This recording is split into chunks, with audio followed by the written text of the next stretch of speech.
If you're facing the frustrating issue of TV refusing to turn on, you're not alone.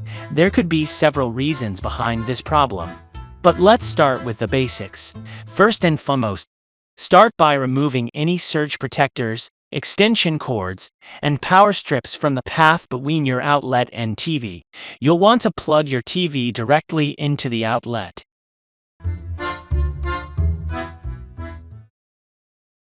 Step 1. Software glitch. Sometimes the software on your TV gets hung up on a process and is having trouble returning to normal function. A reset should get it out of any bugs or bad loops. To reset your TV, you will need to do the following. Firstly, unplug your TV and leave it unplugged for 3 minutes. While unplugged, press and hold the power button on the TV for 30 seconds to discharge static electricity. After 3 minutes later, then plug the TV back in. Then try to turn on the TV. Does it work now? Yay, you're done. If persists the same problem, then go on to the next step. Step 4. Motherboard failure. A quick test that will show if the motherboard, the main board on the back panel of the TV, has failed. Unplug the TV.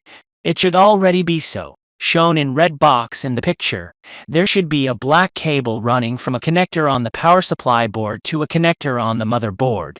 Disconnect the cable from power supply board. Now plug in the TV and turn it on. Observe the backlight through the small holes in the rear of the metal plate. If it is now lit, if so, this is a general indication of a failed motherboard. If failed, you require to replace the motherboard, and hopefully the problem will be resolved. Step 2. Backlight malfunction. If you've ruled that your TV is definitely receiving adequate power, your TV might actually be on, especially if the standby light is off and the black screen is caused by a failed backlight. You can check this using a flashlight held close to the screen.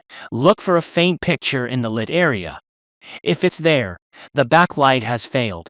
It may be a bad power supply board feeding the backlight, or the backlight components. Another possible indicator of a shorted backlight is a blinking standby light. You can replace the backlights yourself. You can order units to fit your TV, and replacement involves just screws and connectors. Step 3. Faulty power supply.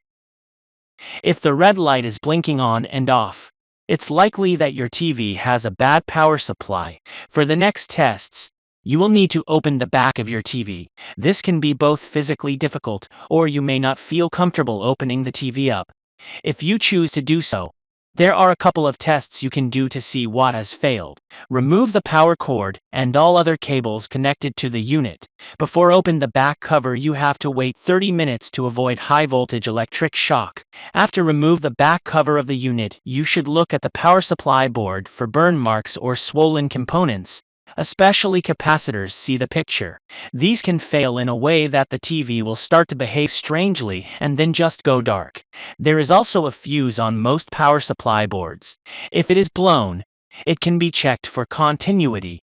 It is usually a sign of other failures on the board. If power supply board looks good, move on to the last step.